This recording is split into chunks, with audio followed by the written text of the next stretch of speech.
waxaa ka tegay ninkeedii, waxa ay weyday carruurteedii, waxa ay noqotay single mother markii ay dhashay amba ay foolatay ri. runtii maanta waxaan inii wadaa dhacdo aad u la yaabo inay dunida ka dhacdana ay unique tahay amba ay qariib ku tahay. dhacdada maanta nii wadaana intiina ugu badan ma rumaysanaysaan, laakiin dhacdadani waa dhacdo runa. haddaba dhacdadani waxay ku dhacday hooyo lagu magacaabo Avazin oo u dhalatay dalka Congo oo da'deedu tahay 28 jir. hooyadan waxay lahayd qoys, waxayna dhashay 6 carruur ah.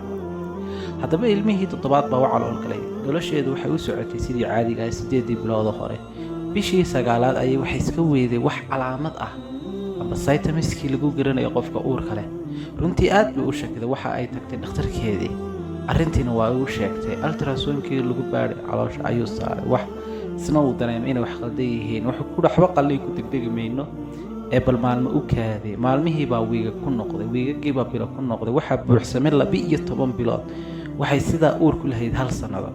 haddaba 2020kii bishii January inay dareeto saqdii dhexe habeenimo 12 habeenimo xanuun aad u daran oo ka daran intay umuleysay carruurteeda kale. waxaa bilowmatay fooshi. waxay dhashay gawd amba waxaynu naqaano ri ayay dhashay. runtii dhacdadaas markii dhacaysay waxaa dul taagnayd oo la socotay hooyadeed xanuunkeega arkaysay inanteeda ugu weyn. runtii inantii aad bay u afariirtay, way yaabtay, way carartay, waxayna u qaylisay dhankii dhakhtarkeeda. waxay tiri hooyaday waxay dhashay ri iyadoo qaylinaysa. waxaa maqlay dadkii tuulada, waa la iskugu yimid, dhakhtarkii waa yimid, saxaafadii waa timi.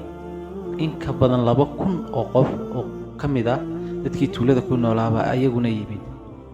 waxaa ugu hor arkay dhakhtarkii. waxa uu sheegay in arrintan ay sax tahay ee gabadhan dhashay markuu dhakhtarku soo yimid inay dhashay ri uuna taabtay. wuxuuna waana 2 kala. waxaanu la weydiiyey riduma bilaadan baa badh mise waa ri caadi ah. waxa uu sheegay inay dhammaan ay ahayd wadari. sidoo kale waxaa arkay inanta ninkeedii. sidoo kale saxaafadii baa iyaduna aragtay oo sawiraan ka qaaday. dadkii tuuladuna waxay sugayeen ilaa subaxii ay taagnaayeen guriga horteeda si ay u arkaan waxaan la sheegayaa inay run tahay iyo inay been tahay. iyaguna way arkeen. runtii aad ayay bulshadu u yaabtay oo la yaabay.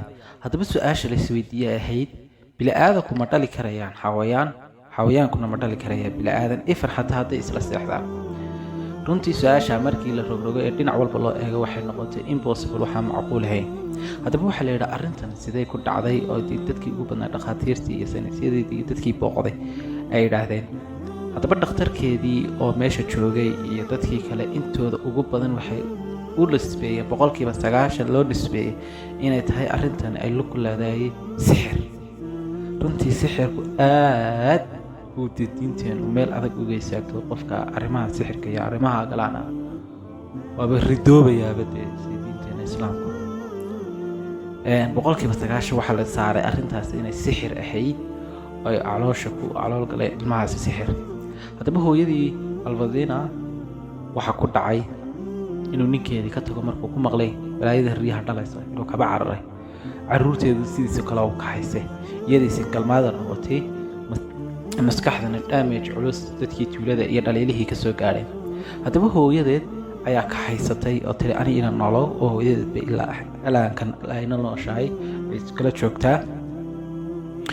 haddaba ridii ay dhashay ee lagaga wada tegayna waxa ay noolayd giddigeeguba 30 minid oo keliyaata. runtii dhacdadani markii la soo baahiyay aad ayaa adduunka dhan looga hadlayay. dhacdadana waxay ka dhacday dalka Congo. inahaas ayayna ku kooban tahay dhacdadeeni maanta. wabilaahi tawfiiq. wasalaamu calaykum waraxmatullaahi tacaala wabarakaatu.